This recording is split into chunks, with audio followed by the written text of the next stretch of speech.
And procrastination పోగొట్టుకోవడానికి 3 simple tips. Third thing ఏంటంటే friends. నేను ఒక ఇద్దరు ఫ్రెండ్స్ని చూసిన, వాళ్ళు ఎప్పుడు ఇద్దరు కలిసి తింటుంటారు, వెళ్తుంటారు, చదువుతుంటారు, వాళ్ళు కన్సిస్టెంట్గా రోజు వెళ్తుంటారు. ఇప్పుడు ఒకడే వెళ్తున్నావు అంటే నీ మోటివేషన్ తగ్గిపోతుంది. అది నీకు ఒక ఫ్రెండ్ అంటే ఒకరోజు వాడు మోటివేట్ చేస్తాడు, ఒకరోజు నువ్వు మోటివేట్ చేస్తావు. దీని ద్వారా ఇద్దరు కన్సిస్టెంట్గా వెళ్తుంటారు, మధ్యలో జోక్స్ వేసుకుంటారు, నవ్వుకుంటారు. దీని ద్వారా ఎంజాయ్మెంట్ ఉంటుంది, నువ్వు చేయాల్సింది కూడా చేస్తుంటావు. ఒకవేళ నీకు ఫ్రెండ్స్ లేరనుకో, ఎవరైనా కొత్తగా పరిచయం చేసుకో, నువ్వే స్టార్ట్ చేయి, నువ్వే వెళ్ళి మాట్లాడు వాళ్ళతో. ఓకేనా, నీ కమ్యూనికేషన్ కూడా బిల్డ్ అవుతుంది, అలానే నీ పనులు కూడా జరుగుతాయి. అండ్ సెకండ్ థింగ్ ఏంటంటే 5 minute రూల్. నువ్వు ఏదైనా వర్క్ చేయాలనుకున్నావు అంటే జస్ట్ 5 minutes వర్క్ చేయి అంతే. ఒకవేళ నీకు ఆ 5 minutesలో ఇంట్రెస్ట్ వస్తే చెయ్యి, లేకపోతే అసలు చేయకు. That's it.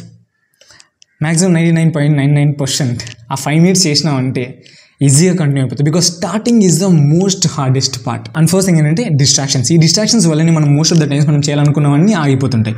నేను ఫాలో అయ్యే సింపుల్ బేసిక్ ఏంటంటే నైట్ పడుకునే ముందు ఇన్స్టాగ్రామ్ కానీ యూట్యూబ్ స్టూడియో నాకు డిస్ట్రాక్షన్ అనిపించే ప్రతి ఒక్క యాప్ని అన్ఇన్స్టాల్ చేసేసిన తర్వాత నెక్స్ట్ డే నా వర్క్ కంప్లీట్ అయిన తర్వాతనే ఇన్స్టాల్ చేస్తాను. And this is very important. నువ్వు రోజు లేయంగానే ఈ యాప్స్ అన్ని చూసుకుంటున్నావు అనుకో, నీ టైం అంతా పోతుంది, నువ్వు లేజీ అయిపోతావు, నీ వర్క్స్ ఎలాంటివి కంప్లీట్ అవ్వవు.